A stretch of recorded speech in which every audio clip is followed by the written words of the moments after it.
ઉત્સવપ્રિય ગુજરાતમાં પતંગ ઉત્સવ તરીકે ઉજવાતી ઉત્તરાયણની ઉજવણીની થનગનાટ વર્તાઈ રહ્યો છે ત્યારે ઇમરજન્સી સેવા 108 પણ સજ્જ થઈ છે, જેમાં 21 જેટલી 108 એમ્બ્યુલન્સના 90 કર્મચારીઓ ખડે પગે રહેશે। પતંગ પર્વ ઉત્તરાયણનો તહેવાર 14 અને 15મી જાન્યુઆરી એમ 2 દિવસ ઉજવવામાં આવે છે।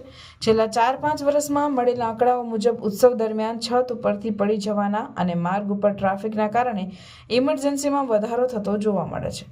આ ઇમરજન્સીને પહોંચી વળવા ભરૂચ 108 ઇમરજન્સી મેડિકલ સર્વિસ અને 14મી અને 15મી જાન્યુઆરી 2025 એમ 2 દિવસ અપેક્ષિત ઇમરજન્સીના વધારાના યોગ્ય રીતે પ્રતિસાદ આપવા માટે સજ્જ છે।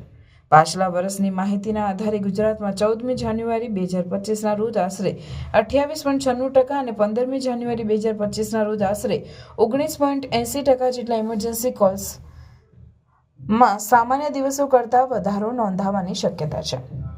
સામાન્ય દિવસોમાં આશરે 3809 જેટલા કોલ નોંધાય છે। 14 જાન્યુઆરી 2025 એટલે કે ઉત્તરાયણના દિવસે આશરે 4912 અને 15મી જાન્યુઆરીના દિવસે 4912 જેટલા કેસમાં વધારો નોંધાવાની શક્યતા હોવાના કારણે ભરૂચ જિલ્લામાં 21 જેટલી 108 એમ્બ્યુલન્સના 90 કર્મચારીઓ તહેવારના દિવસે પણ ખડે પગે હાજર રહી ઇમરજન્સી સેવાઓ પૂરી પાડશે। ભરૂચ જિલ્લાની નોર્મલ દિવસોમાં ભરૂચ 108 એમ્બ્યુલન્સમાં આશરે 88 જેટલા કેસો નોંધાતા હોય છે, પરંતુ ભૂતકાળમાં ડેટાનો અભ્યાસ કરતા 14 જાન્યુઆરી 2025ના રોજ આશરે 90 કેસ એટલે કે 2.27% અને 15મી જાન્યુઆરીએ 109 જેટલા કેસ એટલે કે 23.86% જેટલો વધારો જોવા મળી શકે તેવા અનુમાન હાલ લગાવીને સેવાઓમાં વધારો કરવામાં આવ્યો છે। ઉત્તરાયણને લઈ ભરૂચ 108 એમ્બ્યુલન્સના ભરૂચ જિલ્લાના પ્રોગ્રામ મેનેજર ધવલ પારેખે જણાવ્યું હતું કે ઉત્તરાયણ સમયે સાવધાનીને ભાગરૂપે સલામત જગ્યાએથી પતંગ ઉડાવો, રસ્તો ઓળંગતા કે વાહન ચલાવતા સાવચેતી રાખો, અગાસી કે પતંગ ઉડાડવાની જગ્યા પર ફર્સ્ટ એડ બોક્સ સાથે રાખવાની સાથે જો કોઈ પણ ઇમરજન્સી જણાય તો 108ને ડાયલ કરી મદદે બોલાવવા વિનંતી છે। Dhaval Parekh, program manager 108 ambulance services Bharuch. નજીકના સમયમાં એટલે કે 14 અને 15 એમ 2 દિવસ આપણે ઉત્તરાયણનો તહેવાર ઉજવવા માટે થનગનાટ કરી રહ્યા છીએ। 14મી તારીખે ઉત્તરાયણ અને 15મી તારીખે વાસી ઉત્તરાયણ એમ કરીને આપણે ઉજવીએ છીએ।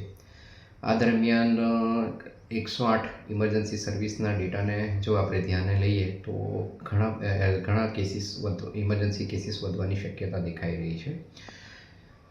મુખ્યત્વે જે ઉત્તરાયણ દરમિયાન રોડ એક્સિડન્ટના કેસો, ધાબા પરથી પડી જવાના કેસીસ, શારીરિક હુમલાના કેસીસ અને પતંગથી કપાઈ જવાના કેસીસ મુખ્યત્વે નોંધાતા હોય છે। જો સમગ્ર ગુજરાતની જો વાત કરીએ તો સામાન્ય દિવસોમાં 3809 જેટલા કેસીસ જોવા મળતા હોય છે, પરંતુ 14 અને 15 જાન્યુઆરીના ઉત્તરાયણના તહેવારને નિમિત્તે લગભગ 14 જાન્યુઆરીના દિવસે આશરે 28.96%નો એમાં વધારો નોંધાય એવી શક્યતા જણાઈ રહી છે। આ સાથે સાથે 15મી જાન્યુઆરી એટલે કે વાસી ઉત્તરાયણના દિવસે લગભગ 19.80% જેટલી ઇમરજન્સીના કેસીસમાં વધારો નોંધાયો દેખાઈ રહ્યો છે। જો આપણે ભરૂચ જિલ્લાની વાત કરીએ તો ભરૂચ જિલ્લામાં ટોટલી 21 એમ્બ્યુલન્સ કાર્યરત છે અને એમાં દરરોજ ઓન એન એવરેજ લગભગ 88 જેટલા કેસીસ નોંધાતા હોય છે, પરંતુ ઉત્તરાયણના નિમિત્તે એમાં નજીવો વધારો એટલે કે 2.27% જેટલો વધારો કેસીસમાં થાય એવું નોંધાઈ રહ્યું છે। પણ વાસી ઉત્તરાયણના દિવસે એટલે કે 15મી તારીખના દિવસે એની અંદર લગભગ 23.86%નો વધારો એટલે કે લગભગ 109 જેટલા કેસીસ નોંધાય એવું અનુમાન લગાવી રહ્યું છે। તો દરેક નાગરિકોને નમ્ર વિનંતી કે આપણે ઉત્તરાયણ સલામત રીતે ઉજવીએ। જે જગ્યાએ ફિક્સ જગ્યા છે તે સલામત જગ્યાએથી જ આપણે પતંગો ઉડાવીએ। રસ્તા કે વાહન ચલાવતી વખતે ખાસ ધ્યાન રાખીએ, રસ્તા પર પણ ચાલતી વખતે ખાસ ધ્યાન રાખીએ। આ સાથે સાથે એક નમ્ર અપીલ કરવામાં આવે છે કે જો કોઈ પણ ઇમરજન્સી જણાય છે ઉત્તરાયણ નિમિત્તે તો તરત જ 108 પર કોલ કરજો। 108 આપની સેવામાં હાજર થઈ જશે। Thank you.